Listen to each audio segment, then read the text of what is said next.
Exercícios. 1. Indique as unidades expositivas do capítulo 4 de Filipenses, mostrando o número dos versículos que as contém e, no seu entender, o ponto principal de ênfase de cada unidade.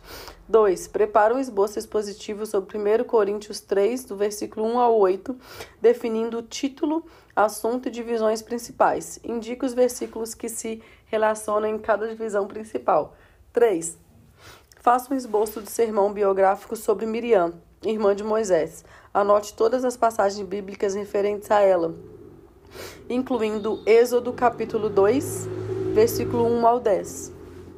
Escolha título, assunto e divisões principais. Indique as referências relacionadas com cada divisão principal. 4. Formule um esboço de Números, capítulo 21, versículos 4 ao 9, definindo como divisões principais algumas das verdades sugeridas pela passagem. Escolha título e assunto. 5. Selecione 2 ou 3 passagens bíblicas mais ou menos extensas e use-as como base para um esboço expositivo. Escolha título, assunto e divisões principais, apresentando os versículos que apoiam cada divisão principal. 6. Usando o método de abordagem múltipla, prepara um esboço de Lucas capítulo 19, versículo 1 ao 10, selecionando um ponto de ênfase diferente daquele adotado neste capítulo. Escolha título, tema e divisões principais e mostre os versículos que pertencem a cada divisão principal. 7. Escolha sua unidade expositiva e prepare 2 esboços sobre a mesma passagem. Escolha o tema e as divisões principais de cada um. 8. Selecione 5 passagens mais ou menos extensas, relacionadas entre si, para uma série de 5 mensagens, e dê títulos a cada uma. Prepare um esboço expositivo para a primeira. 9. Faça uma relação de 5 títulos sobre a vida de José, tirados de Gênesis 37, capítulo 37 ao 50. Indique as unidades expositivas para cada título e formule um esboço expositivo de uma delas. E 10. Estude com cuidado o texto da carta de Judas e escolha pelo menos 3 títulos para uma série de mensagens sobre a carta. Desenvolva o primeiro em um esboço expositivo, mostrando o assunto e as divisões principais. Segunda parte, o processo de elaboração de sermões. Procure apresentar-se a Deus aprovado, como obreiro que não tem do que se envergonhar e que maneja corretamente a palavra da verdade. Segundo Timóteo, capítulo 2, versículo 15. Capítulo 4. A estrutura homilética. A importância da estrutura homilética. O doutor Martin Lloyd Jones, renomado ministro da Capela de Westminster de Londres, Inglaterra, ressalta em seu livro Estudos no Sermão do Monte que o sermão não é mero ensaio nem composição literária para publicação, a ser lido e relido, mas uma mensagem cujo objetivo é ser ouvida e causar impacto imediato. Para produzir esse impacto, o sermão não deve conter ambiguidade nem material alheio ao tema principal. Deve ser distinto ou padronizado. Suas ideias devem indicar continuidade de pensamento e o discurso todo deve dirigir-se para um ponto definido. Em outras palavras, o sermão deve ser elaborado de tal forma que os ouvintes possam compreender, sem dificuldade, tanto o ponto principal da mensagem quanto os seus outros aspectos. É esse o motivo da estrutura homilética. Os outros capítulos que se seguem tratam da estrutura da elaboração de sermões. Não há caminho fácil para a preparação eficaz de sermões. Ela exige esforço árduo e estudo paciente. Aprendidos esses princípios, deve haver ainda uma aplicação frequente deles, se o aluno deseja dominar a arte da pregação. Contudo, as recompensas de tal diligência serão de muito maior valor que o tempo e o esforço empregados, pois para se tornar um construtor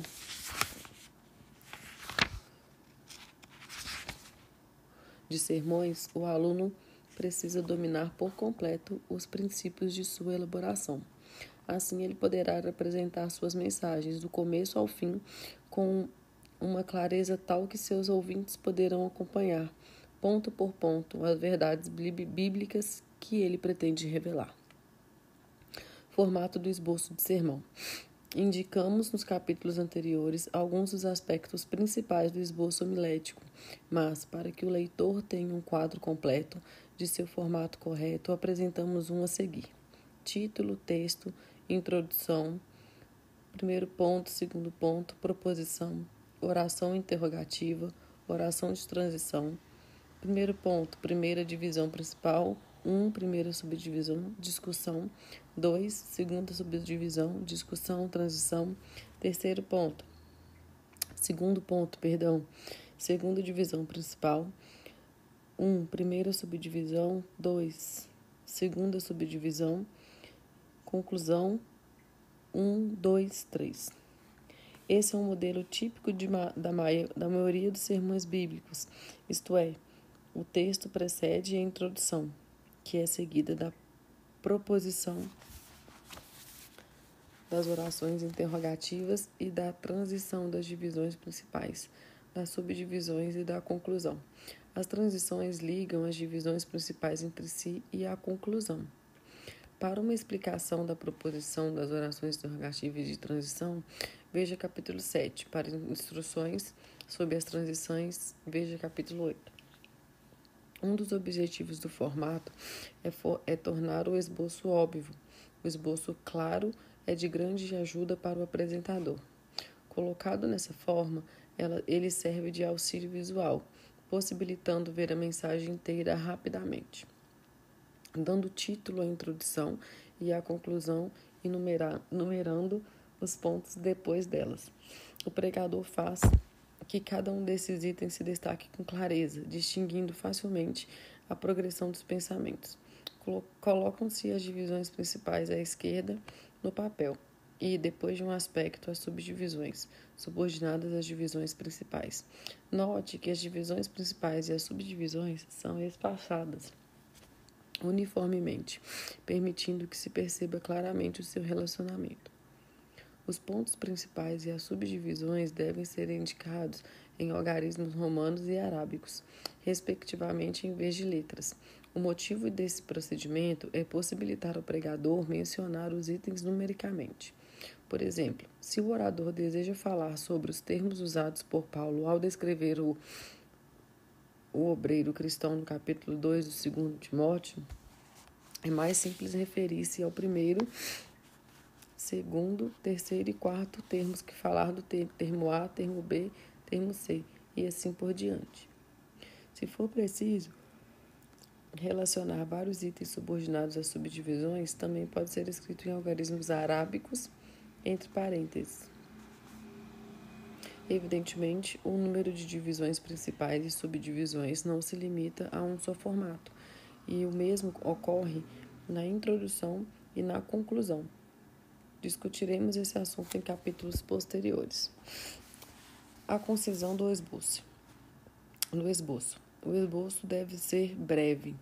A introdução e a conclusão, assim como as divisões principais, devem ser expressas no menor número de palavras possível, desde que permitam uma compreensão adequada. Da mesma forma, os itens contidos na análise, que não passa de uma elaboração de cada subdivisão, devem ser concisos. Em outras palavras, devemos esforçar-nos por comprimir parágrafos inteiros em afirmativas breves e usar abreviações em lugar de palavras completas sempre que possível. Modificação dos princípios homiléticos. A despeito de todas as lições que ensinou sobre a preparação e pregação de sermões, James Gray, certa vez, ressaltou a seus alunos que o Senhor não se limita a nenhuma regra de retórica ou de homilética. Pelo contrário, podemos receber uma mensagem da palavra sem nenhum plano aparente ou unidade de pensamento. Não é necessário, portanto, que o pregador se sinta preso aos princípios homiléticos. ele deve lembrar-se de que o espírito da vida, que o espírito dá vida. A carne não produz nada que se aproveite, e procurar manter o coração aberto ao Espírito Santo, para que, inspirado por ele, possa apresentar a palavra da vida. No entanto, enquanto o aluno está aprendendo homilética, não seria sábio o exercício de tal liberdade. Pelo contrário, o principiante deve ater-se rigidamente às regras até que a tenha dominado por completo. Mais tarde, em seu ministério, sob a liderança do Espírito de Deus, chegará a época em que ele poderá pôr de lado alguns desses princípios. À medida que adquirir experiência na pregação, ele poderá achar aconselhável e até mesmo necessário, em certas ocasiões, modificar as regras aprendidas. Dependerá de seus sentimentos e do sentimento dos ouvintes, no momento da transmissão da mensagem, a decisão de ceder espaço ao apelo apaixonado. Capítulo 5. O título. Definição de título. O título é, geralmente, um dos últimos itens a ser preparado na elaboração do sermão. O procedimento geral é, primeiro, formular a proposição e o esboço principal. Mas, para nos conformarmos ao formato sugerido no capítulo 4, porém, discutiremos o título antes dos outros passos. Precisamos, logo de início, ter uma compreensão clara do assunto, do tema e do título. Alguns autores de livros de homilética diferenciam assunto e tema, afirmando que o assunto apresenta a ideia geral, ao passo que o tema é um aspecto específico ou particular do assunto. Outros, porém, acham que esses termos são sinônimos. De qualquer modo, o assunto ou tema é a base para o nosso estudo. O assunto pode ser amplo ou limitar-se a uma área de estudo. Por exemplo, são tantos os aspectos abrangidos pelo tema graça, como o significado, a fonte, sua manifestação, sua evidência, seus efeitos, que é impossível tratar dele adequadamente numa única mensagem. Daí ser sempre melhor para o pregador restringir o tema a um aspecto em particular, a fim de tratá-lo de modo apropriado. O título, contudo,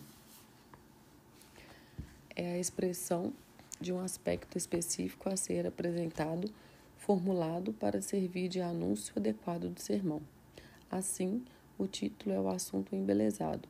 Por exemplo, se o tema do sermão for Condições para o Crescimento na Graça, o título a ser anunciado verbalmente ou no boletim da igreja pode ser Como Crescer na Graça, ou Amadurecendo na Estatura Espiritual. No entanto, se escolhemos a segunda metade de Romanos, capítulo 5, versículo 17, como texto, muito mais aqueles que recebem de Deus a imensa provisão da graça e a dádiva da justiça reinarão em vida por meio de um único homem, Jesus Cristo. O assunto geral poderá ser vitória, o assunto específico, pré-requisitos para a vitória, e o título, o segredo de uma vida cristã vitoriosa, ou a vida cristã vitoriosa. O tema e o título, em algumas ocasiões, podem ser exatamente os mesmos, especialmente se o tema for de tal modo interessante que sirva de título ao sermão. A escolha de títulos para os sermões exige cuidado e arte, e, em geral, bastante esforço da parte do principiante, mas o tempo gasto em preparar um bom título será amplamente recompensado. Princípios para a preparação de títulos. 1. O título deve ser pertinente ao texto ou à mensagem. É óbvio que o título deve ter relação definida com o texto ou com o sermão. Por exemplo, se o texto for tirado de Gênesis capítulo 22, dos versículos 1 ao 18, em que lemos que Abraão oferece Isaque em sacrifício, o título deve, de alguma forma, relacionar-se com essa mensagem. Se a ideia a ser ressaltada no sermão for a obediência, podemos definir o título, o preço da obediência. Se for a paternidade de Abraão, o título poderá ser um pai exemplar. O título deve ser interessante. 2. O título deve ser interessante. O título deve despertar atenção ou curiosidade. Tem de ser atraente, não simplesmente pelo caráter de novidade, mas por ser de real interesse ao povo. Para ser interessante, o título deve ter relação com as situações e necessidades da vida. Muitas circunstâncias internas e externas influenciam a vida e o pensamento da igreja. Épocas de bênção espiritual, dias de provações, prosperidade ou adversidade, sublevações sociais ou políticas, comemorações do aniversário, ocasiões de regozijo ou de lutas. Tudo isso, bem como os problemas pessoais, influencia os membros da congregação. Cabe ao pastor estar alerta às necessidades dos membros de sua igreja e, sob a direção do Senhor, aplicar a sua mensagem à época e às condições do povo. O título deve, da mesma forma, ser adequado às circunstâncias e aos interesses da congregação. Evite, portanto, títulos que não têm significado especial nem transmitem nada às pessoas. Por exemplo, um título sobre 1 Reis, capítulo 17, do versículo 1 ao 6, como Elias junto ao riacho de Querite, ou a fonte dos dias de Elias. Não teria muito significado para as pessoas de hoje. Em vez disso, o título, provado para merecer confiança, imediatamente transmite significado a todos os que, na igreja, passam por momentos difíceis. Da mesma forma, o título, Nas Águas de Mara, para um sermão acerca da amargura do povo de Deus, descrita em Êxodo, capítulo 15, versículo 22 ao 26, certamente não despertará muito interesse ao povo, ao passo que águas amargas e almas amargas imediatamente criará uma reação na mente dos que guardam rancor por algum toque adverso da providência divina. Demandará algum tempo e esforço mental até que o principiante encontre o título capaz de despertar interesse. Contudo, o título do sermão, quando é atraente, particularmente quando publicado antes da pregação, conduz as pessoas à igreja e desperta interesse por parte da congregação. 3. O título deve estar de acordo com a dignidade do púlpito. No esforço por despertar a atenção dos ouvintes, alguns pregadores cometem o erro de usar títulos extravagantes ou sensacionalistas. Observe os seguintes exemplos: Vinho, Mulheres e Canção. As Barbas do Gato. Espetáculo ao estilo do Antigo Testamento. Deve o marido bater na esposa? Misericórdia. O espertalhão. Os astronautas e o homem da lua. O lugar quente. Hippies e minissaia. O grande maricas. Títulos como esses são espalhafatosos, rudes e irreverentes, mas inteiramente alheios ao propósito da tarefa sagrada de transmitir os segredos de Deus aos homens. Embora procuremos criar interesse com títulos atraentes, é preciso manter sempre a dignidade devida à palavra de Deus. Não procure a esperteza. Evite a todo custo o sensacionalismo ou aquilo que é calculado para despertar atenção ou curiosidade indevida. Acima de tudo, jamais use um título que se aproxime do frívolo ou vulgar. 4. O título deve ser breve. O título condensado ou compacto é mais eficaz que uma afirmativa longa, contanto que as palavras empregadas sejam vigorosas. Muito provavelmente chamará a atenção do leitor mais que uma linha de 15 ou 20 palavras. O pregador deve, em geral, dar um título curto, mas não tosco. Não devemos sacrificar a clareza meramente por amor à concisão. Em geral, o título que consiste apenas em uma palavra é muito rude e não desperta interesse. 5. O título pode vir em forma de afirmação, interrogação ou exclamação. Embora o título deve ser breve, há ocasiões em que é necessário usar uma oração completa, mas concisa. Essa oração pode ser afirmativa, interrogativa ou exclamativa. Às vezes, o título tem muito mais força em forma de pergunta. Observe a diferença entre vale a pena viver e vale a pena viver? Veja também, devemos estar do lado do Senhor. E quem está do lado do Senhor? Damos a seguir mais exemplos. Títulos interrogativos. Por que os santos sofrem? Qual o significado da fé? Títulos afirmativos ou declarativos. Deus pode cuidar de nossos problemas. O que a Bíblia diz acerca da morte? Títulos exclamativos. Para melhor, não para pior. Ganho mediante a perda. 6. O título pode consistir em uma frase seguida de uma pergunta. Observe. Jovens perturbados. Qual a nossa responsabilidade para com eles? As perplexidades da vida. Como encará-las? 7. O título pode aparecer na forma de sujeito composto. Veja estes exemplos. O cristão e seus amigos. Discipulado, seu desafio e seu preço. Os sinais dos tempos e a segunda vinda de Cristo. 8. O título pode consistir em uma breve criação bíblica. Eis algumas dessas citações usadas como título. Prepare-se para encontrar com o seu Deus. Quem é o seu próximo? Ensina-nos a orar.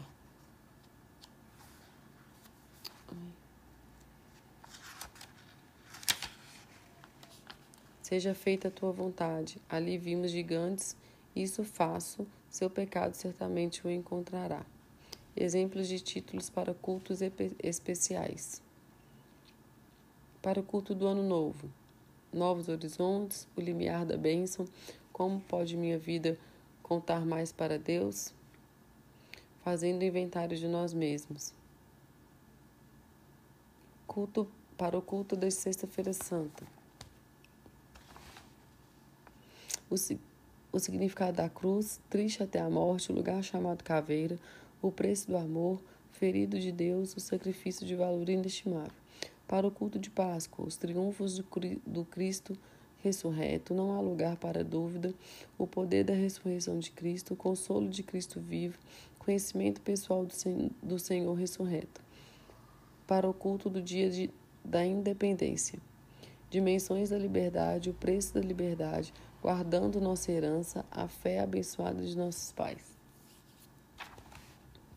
Para o culto missionário, as ordens de marchar na igreja, o imperativo das missões, um homem enviado por Deus, as mais altas prioridades da vida, enfrentando as questões da dedicação pessoal, perspectiva das missões, convocação ou constrangimento, altos requisitos para um serviço elevado.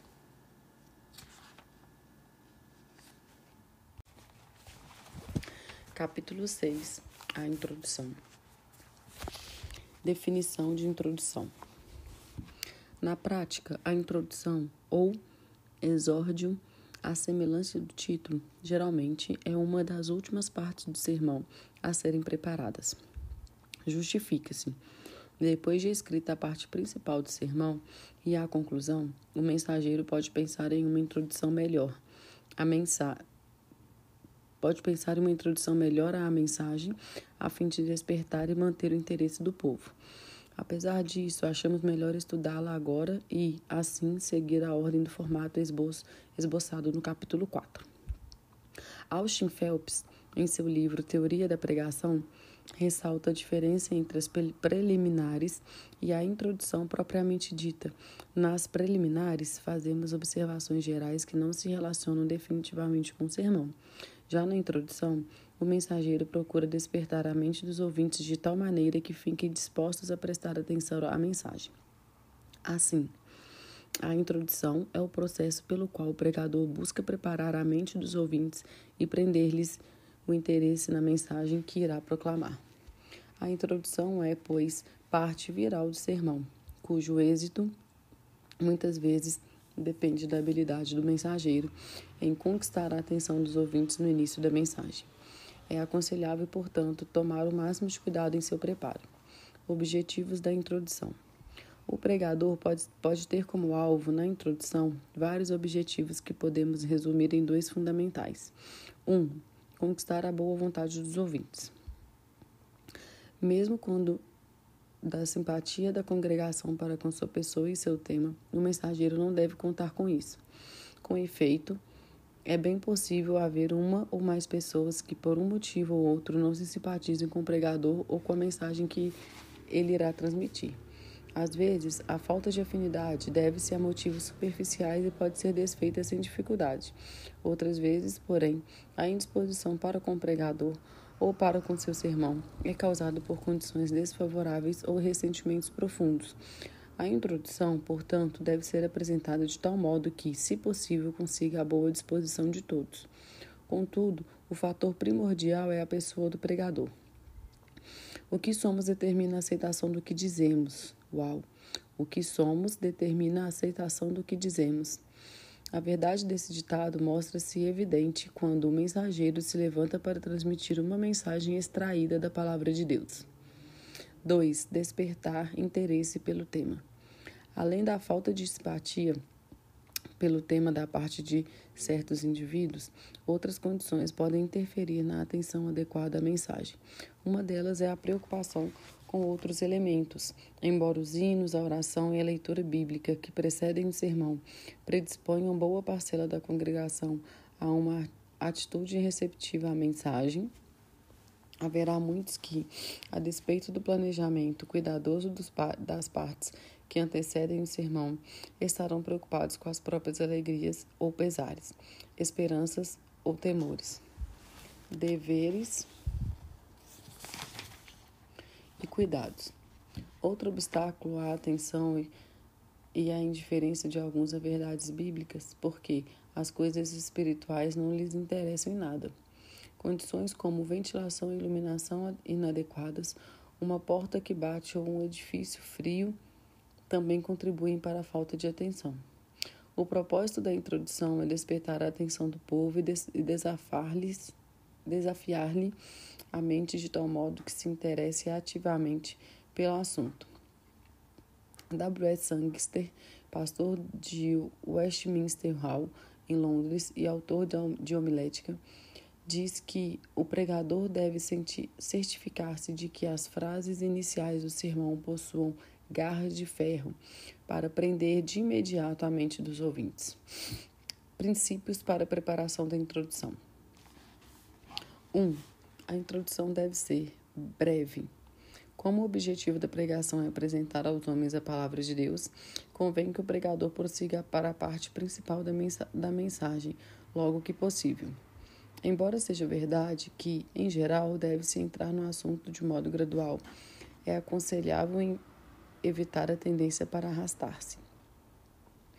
Elimine todas as partes não essenciais, incluindo desculpas desnecessárias, piadas ou congratulações esmeradas. Há ocasiões em que saudações cordiais caem bem, particularmente quando o mensageiro ocupa o púlpito como pregador convidado, mas não devem ser extensas. O seguinte esboço, baseado na história do filho perdido, em Lucas, capítulo 15, versículos 11 e 24, exemplifica como a introdução deve-se encaminhar rápida e diretamente para o tema. Título: Perdido e Achado. Introdução. Na Feira Mundial de Chicago, com o intuito de ajudar os pais a localizar os filhos extraviados pelo recinto, as autoridades estabeleceram um departamento de perdidos e achados para as crianças. O capítulo 15 de Lucas é o departamento de perdidos e achados da Bíblia. Nessa passagem, Jesus fala de 3 coisas que se perdem e foram achadas: uma ovelha, uma moeda e um filho. A história do filho que se perdeu e foi encontrado exemplifica a vida de um pecador arrependido, que se perdeu, mas é achado. Assunto: passos na vida de um pecador arrependido. Primeiro ponto: a culpa do pecador. Segundo ponto: a miséria do pecador. Terceiro ponto: o arrependimento do pecador. Quarto ponto: a restauração do pecador. 2. A introdução deve ser interessante. Os primeiros minutos do sermão são extremamente importantes. É nesse momento que o pastor ganha ou perde a atenção dos ouvintes. Se suas observações iniciais forem monótonas, maçantes ou triviais, talvez ele perca já no início a receptividade deles. Se, por outro lado, começar o sermão com algo de interesse vital para as pessoas, ele lhes conquistará a atenção de imediato. Mas como estimular o interesse no início do sermão? O método de prender a atenção é despertar a curiosidade. As pessoas são curiosas por natureza, e esse traço muitas vezes pode estar presente no início da pregação. Por exemplo, o pregador pode principiar a mensagem com a descrição de uma conversa com um incrédulo. Dirá ele: conversando com o homem, a primeira pergunta que ele fez foi: por que a igreja não me deixa em paz? Essa pergunta, levantada pelo descrente, imediatamente despertará a curiosidade da congregação para saber como o mensageiro se saiu, se conseguiu dar uma resposta satisfatória. Um segundo método para despertar interesse é recorrer à variedade. Não comece todo sermão da mesma maneira. Empregue tratamentos diferentes de semana a semana. Você pode iniciar um sermão com uma criação apropriada, outro com uma estrofe de um hino, o terceiro com uma afirmativa brilhante, o quarto com uma pergunta e ainda outro com um desafio quanto à pertinência do tema que irá apresentar. Em alguns sermões pode-se mencionar o fundo histórico do texto ou a relação dele com o contexto. Outro meio de despertar a atenção é dar o título do sermão ou criar o texto. A seguir, explicar o motivo da escolha do título ou do texto e mostrar sua relação com o tema. Ainda outra maneira de conquistar o interesse é relacionar o sermão às situações da vida, citando um caso ligado aos problemas e necessidades do cotidiano das pessoas. A descrição de um acidente de carro no qual alguém saiu ferido, a criança que caiu num poço, mas foi salva, o incêndio de uma casa, o problema de um jovem estudante com seu colega de quarto, o indivíduo que se perdeu na mata e jamais foi encontrado, o êxito de um homem de negócios, um incidente incomum de um evento local. Histórias desse tipo aparecem nos jornais ou nos chamam a atenção no contato diário com as pessoas. O uso de experiências comuns e acontecimentos do momento tornará nossas mensagens mais próximas das pessoas e dará importância à nossa pregação. Jamais conte histórias apenas como entretenimento. Pelo contrário, certifique-se de que os incidentes da vida real se relacionam com o sermão. Damos a seguir 2 exemplos de introdução usando situações reais. Se estivermos preparando uma mensagem cujo tema é cristãos insensíveis, podemos anunciar como texto Jonas capítulo 1, versículo 4 e 5. O Senhor, porém, fez soprar um forte vento sobre o mar, e caiu uma tempestade tão violenta que o barco ameaçava arrebentar-se. Todos os marinheiros ficaram com medo, e cada um clamava ao seu próprio Deus, e atiraram as cargas ao mar para tornar o navio mais leve. Enquanto isso, Jonas, que tinha descido ao porão e se deitava, dormia profundamente. Podemos então começar contando o seguinte episódio sobre uma criança de 5 anos de nome Carol Lee Morgan, que vive perto de Astoria, na parte costeira do estado de Oregon, nos Estados Unidos. Carol pegou o telefone e começou a falar com a telefonista. Minha mãe está doente. Ela não quer falar comigo. A voz infantil parecia séria. Percebendo tratar-se de uma emergência, a telefonista Madeline Markham passou o chamado imediatamente à sua supervisora, Marjorie Formes. A supervisora perguntou o nome completo de Carol, mas a menina não conseguia se lembrar do nome do pai falecido ou da mãe. A senhora Formes leu os nomes dos 9 Morgan que se encontravam na lista telefônica, e Carol finalmente reconheceu o nome da mãe, senhora Roberta Morgan. A senhora Formes perguntou então a Carol se ela sabia o nome de algum dos vizinhos. Depois de muita insistência, Carol lembrou-se de senhora Bud, que morava em frente à sua casa. A supervisora telefonou para a senhora Kopsch, que se dispôs a ir imediatamente à residência dos Morgan. Mais tarde, a senhora Formes ficou sabendo que, ao entrar na casa dos Morgan, a senhora Kopsch encontrou Dona Roberta quase em estado de coma e providenciou sua remoção para um hospital. Quando Roberta se recuperou e voltou para casa, expressou seu agradecimento aos telefonistas pela atenção dada à menina, e as duas senhoras, por sua vez, ficaram felizes por terem podido prestar ajuda a tempo. Todos nós elogiaríamos as telefonistas por sua capacidade de discernimento e sensibilidade diante de uma necessidade vital. Mas, embora as aplaudamos, ficamos a nós mesmos a pergunta: estamos nós tão alertas à condição espiritual dos homens hoje, como as duas funcionárias da companhia telefônica em relação à necessidade dos Morgan?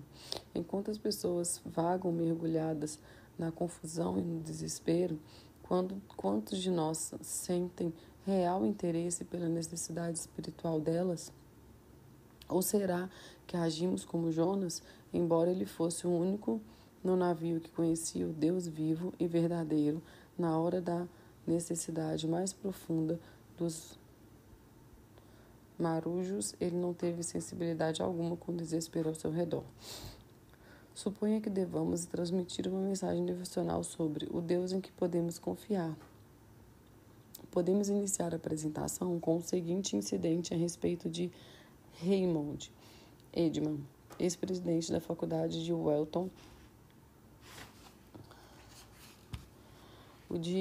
O Dr. Edman descreve uma conversa que teve certa ocasião com o gerente do supermercado onde faria compras. Depois de o gerente descontar um cheque para uma pessoa à sua frente na fila do caixa, o Dr. Edman perguntou-lhe se já havia recebido um cheque sem fundos de um estranho. O gerente respondeu pensativamente: não, porque não olho para o cheque, mas para o homem. Se confiar no homem, não hesito em aceitar o cheque. Que lição para nós! Basta olhar para quem fez a promessa, e não questionaremos a sua veracidade. Fatos atuais em qualquer campo do conhecimento, se apresentados corretamente de modo interessante, também podem atrair a atenção. 3. A introdução deve levar a ideia dominante ao ponto principal da mensagem. A introdução deve visar diretamente o assunto. Portanto, as afirmativas nela contidas devem consistir em ideias progressivas que culminem no objetivo principal do sermão. Todas as citações, explicações, exemplos e incidentes devem ser apresentados com esse propósito. Evite repetições e expressões desajeitadas. A introdução deve ser tão simples e direta quanto possível, sem dar a impressão de pressa ou de interrupção. 4. A introdução deve consistir em poucas e breves orações ou frases. A cada ideia deve ocupar uma linha diferente. Evite orações longas e compostas. As expressões contidas na introdução abreviada, embora meramente sugestiva, devem ser claras o suficiente para serem lidas com rapidez. Como exemplo, damos uma introdução para o esboço de sermão. O Salmo do Contentamento, baseado no Salmo 23, que foi apresentado no capítulo 3, para que o leitor veja a relação da introdução com o sermão, reproduzimos o esboço inteiro a seguir. Título: Salmo do Contentamento. Introdução. 1. Pastor de ovelhas em Idabo, com um rebanho de 1.200 ovelhas, incapaz de dar-lhes atenção individual. 2. Contraste com o pastor desse salmo, como se tivesse apenas uma ovelha para cuidar. 3. Todo filho de Deus se identifica com a ovelha apresentada nesse salmo. Assunto: as bases do contentamento das ovelhas do Senhor. Primeiro ponto: o pastor das ovelhas. Um pastor divino, um pastor pessoal. Segundo ponto: a provisão das ovelhas. Descanso, direção, conforto. Terceiro: o futuro das ovelhas. um futuro brilhante nesta vida, um futuro abençoado por vir. Capítulo 7. A proposição. Definição de proposição. Proposição é uma declaração simples do assunto que o pregador se propõe a apresentar, desenvolver, provar ou explicar. Em outras palavras, é uma afirmativa da principal lição espiritual ou da verdade eterna do sermão reduzida a uma frase declarativa. A proposição, também chamada tese, grande ideia, ideia homilética ou tópico frasal, é, pois, um princípio, uma regra que governa a conduta correta, um fato básico ou generalização aceita como verdade. Consiste em uma afirmativa clara da verdade fundamental, externa e de aplicação universal. Observe os seguintes exemplos de princípios ou verdades eternas. A meditação diária nas Escrituras é vital para o cristão. O Senhor quer a adoração que procede do íntimo. Quem tem Deus possui tudo que vale a pena ter. Deus seleciona instrumentos para preencher nossas necessidades. Ninguém pode fugir às consequências do próprio pecado. Os que põem Deus em primeiro lugar jamais terão falta de nada. O amor a Cristo nos fará esquecer de nós mesmos para viver aos outros. A Bíblia será cheia de material do qual podem extrair teses ou ideias principais. Até mesmo um único versículo pode ser fonte de muitos princípios ou verdades eternas. Considere, por exemplo, Efésios capítulo 2, versículo 8. Pois vocês são salvos pela graça, por meio da fé, e isso não vem de vocês, é dom de Deus. Desse breve texto, extraímos os seguintes princípios. Todo pecador salvo é produto do favor imerecido de Deus. Embora a salvação seja gratuita, só se torna nossa se a aceitarmos pela fé. A salvação tem origem na graça de Deus. A fé recebe o que Deus dá livremente. A provisão divina da salvação está inteiramente fora da ação humana. A importância da proposição. Não há como ressaltar demais a importância de uma proposição correta. Ela é, com efeito, um aspecto essencial no preparo do sermão. São dois os principais motivos. 1. A proposição é o fundamento de toda a estrutura do sermão. A proposição funciona como o alicerce no preparo do sermão.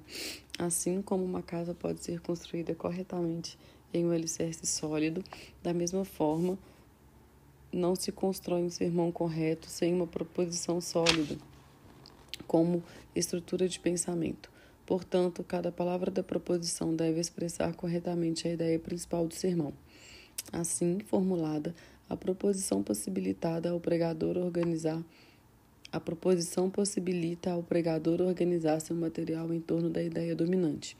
Muitos aspectos podem ser introduzidos no sermão, mas tudo, do começo ao fim, deverá relacionar-se com o princípio específico e único revelado na proposição. Seguindo essa verdade principal, o pregador pode reconhecer o que é pertinente ao sermão e o que dele deve ser excluído. Quando, porém, a proposição não é corretamente formulada, toda a estrutura de pensamento se enfraquece ou se desorganiza. 2. A proposição indica claramente o rumo que o sermão deve tomar. Uma proposição correta beneficia não só o pregador, mas também a congregação. Quando o pregador dá início ao sermão, quase instintivamente os ouvintes perguntam a si mesmos: o que ele vai dizer acerca do assunto? Se a mensagem não tem o objetivo claramente proposto, não será fácil acompanhá-la, que provavelmente não terá a atenção do auditório. No entanto, se já no início o orador esclarecer perfeitamente a direção a seguir, possibilitará aos ouvintes acompanhar a mensagem de modo fácil e inteligente. Examine os esboços na parte final deste capítulo e também nos capítulos posteriores, e observe como a tese, em cada caso, prepara o terreno para a compreensão da mensagem que a sucede. O processo de desenvolvimento da proposição. Criar a proposição é uma das tarefas mais difíceis para o principiante. Por ser tão importante a exposição clara do assunto, é imperativo que o pregador aprenda a fazê-la com acerto. Às vezes, a grande ideia vem à mente do pregador logo no início do sermão, mas, geralmente, a descoberta da verdade principal da passagem e o consequente preparo da proposição resultam dos passos dados na elaboração da mensagem, que apresentamos a seguir. 1. Estudo exegético completo da passagem. Já ressaltamos nos capítulos 2 e 3 que um exame cuidadoso do texto é indispensável para a correta compreensão de seu significado. Em outras palavras, a exegese cuidadosa é pré-requisito para a exposição correta e fiel de qualquer trecho da palavra de Deus. 2. Apresentação da ideia exegética. Completada a exegese, o passo seguinte é descobrir a ideia principal da passagem. Nos capítulos anteriores, evitamos referências à proposição e nos limitamos, na declaração do esboço, a termos como assunto, ideia, dominante ou tema. Em seu tratado sobre homilética, Randall Robinson expande a ideia do que anteriormente chamamos assunto ou tema, denominando-o ideia exegética. Ela consiste em duas partes, um sujeito e um ou mais complementos. O sujeito é aquilo sobre o que o pregador vai falar, enquanto o complemento consiste no que ele irá dizer acerca do sujeito. A ideia exegética, portanto, combina o sujeito com o complemento em um enunciado. Todo trecho bíblico contém um sujeito e pelo menos um complemento. A tarefa do pregador é descobrir o sujeito e o que o texto diz sobre ele. Se não for capaz de fazê-lo, com toda probabilidade o aluno terá apenas uma vaga noção do conteúdo da passagem e não estará em condições de expô-la com clareza. A aplicação das interrogativas quem, o que, porquê, como, quando e onde ao conteúdo da passagem muitas vezes ajuda a descobrir o sujeito. Às vezes, uma paráfrase da unidade expositiva toda ajuda-nos a descobrir o sujeito e o complemento. Outras vezes, um layout estrutural da passagem permite a análise de seu conteúdo ao destacar um relacionamento de orações independentes e subordinadas e oferece pistas para a compreensão do texto. Apresentamos a seguir 4 passagens das quais desejamos extrair ideias exegéticas. Fazer a exegese desses textos foge ao escopo deste livro. Supomos, portanto, que esse estudo necessário já tenha sido feito. Nosso primeiro exemplo é tirado de Marcos, capítulo 16, versículo 1 ao 4. Quando terminou o sábado, Maria Madalena, Salomé e Maria, mãe de Tiago, compraram especiarias aromáticas para ungir o corpo de Jesus. No primeiro dia da semana, bem cedo, ao nascer do sol, elas se dirigiram ao sepulcro, perguntando umas às outras: quem removerá para nós a pedra da entrada do sepulcro? Mas, quando foram verificar, viram que a pedra, que era muito grande, havia sido removida.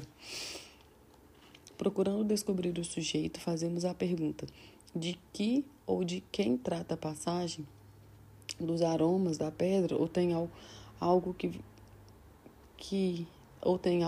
ver com o problema que as mulheres discutiam? Um primeiro exame da passagem logo indica que a ideia principal se refere às mulheres. Perguntamos então, que mulheres? Ou quem eram essas mulheres? Um pouco mais de reflexão indicará o elemento essencial da narrativa. As mulheres que foram ao sepulcro a fim de ungir o corpo de Jesus. Encontramos assim o sujeito do texto. Agora vamos procurar o complemento, isto é, o que a passagem diz acerca dessas mulheres. Para isso, reunimos vários fatos, como o nome delas, o dia, as substâncias que levavam a hora, a conversa, o problema que discutiam e como ele foi inesperadamente resolvido. Há fatos demais para um único enunciado. Portanto, resumimos todos eles em 2 complementos. Primeiro, estavam preocupadas com a pedra, grande demais para ser removida da porta do túmulo. Segundo, descobriram que a pedra já havia sido removida antes de chegarem ao túmulo. Nossa tarefa seguinte é afirmar a ideia básica da passagem, isto é, o sujeito e o complemento em um enunciado único e completo. Assim, expressamos a ideia exegética no seguinte enunciado: as mulheres a caminho do túmulo para ungir o corpo de Jesus preocupavam-se com um problema grande demais para elas, porém já resolvido antes de elas terem de enfrentá-lo. Tomemos Gálatas capítulo 3, versículo 13, como nosso segundo exemplo. Cristo nos redimiu da maldição da lei quando se tornou maldição em nosso lugar, pois está escrito: maldito todo aquele que for pendurado no madeiro. Lendo o texto com atenção, veremos que o sujeito sobre o que fala o versículo é a redenção da maldição da lei. O complemento, o que a passagem diz do sujeito é que ela foi realizada quando Cristo se tornou maldição em nosso lugar, ao ser pendurado na cruz. Unindo o sujeito ao complemento, podemos apresentar a ideia exegética da seguinte maneira: nossa redenção da maldição da lei foi realizada por Cristo, que recebeu a maldição por nós. Nosso terceiro exemplo é extraído de Lucas capítulo 15, versículo 1 e 2. Todos os publicanos e pecadores estavam se reunindo para ouvi-lo, mas os fariseus e os mestres da lei o criticavam. Este homem recebe pecadores e come com eles. Examinando cuidadosamente esses versículos, vemos que o sujeito e a reclamação dos fariseus e escribas contra Jesus, o complemento é o que o texto diz acerca dessa reclamação, a saber que Jesus recebia pecadores e comia com eles. Agora, combinemos o sujeito com o complemento em uma ideia exegética. Os fariseus e escribas reclamavam porque Jesus recebia pecadores e comia com eles. Para o nosso exemplo final, consideremos Filipenses capítulo 1, versículo 9 ao 11. Esta é a minha oração, que o amor de vocês aumente cada vez mais em conhecimento e em toda percepção, para discernirem o que é melhor, a fim de serem puros e irrepreensíveis até o dia de Cristo, cheios de fruto da justiça, fruto que vem por meio de Jesus Cristo, para a glória e louvor de Deus. Qual é o sujeito desses versículos? De que tratam? Não é difícil perceber que constituem uma oração feita por Paulo a favor dos cristãos de Filipos. Quanto ao complemento, o que diz o texto acerca das petições de Paulo por esses cristãos, o versículo 9 revela claramente o tipo de oração. O apóstolo pede que o amor dos cristãos aumente cada vez mais. Os versículos 10 e 11 indicam que, como resultado de um amor maior, esses santos do Novo Testamento estariam de posse de um discernimento espiritual e de certas graças específicas do caráter cristão, contribuindo assim para a glória de Deus. Portanto, o sujeito é a oração de Paulo pelos cristãos de Filipos, ao qual juntamos dois complementos: um pedido para que o amor deles aumentasse, o qual tinha como duplo objetivo a posse de um discernimento espiritual e das graças do caráter cristão, que conduzem ao louvor a Deus. O sujeito e os complementos evocam, pois, o seguinte conceito exegético: Paulo orou para que os santos de Filipos crescessem em amor a ponto de possuir discernimento espiritual e traços do caráter cristão para a glória de Deus. Alguns trechos da palavra são muito mais complexos que examinados aqui, especialmente algumas seções dos profetas e das epístolas. A habilidade de discernir o sujeito e o complemento em tais casos requer, em geral, um exame especial do texto de acordo com os princípios exegéticos.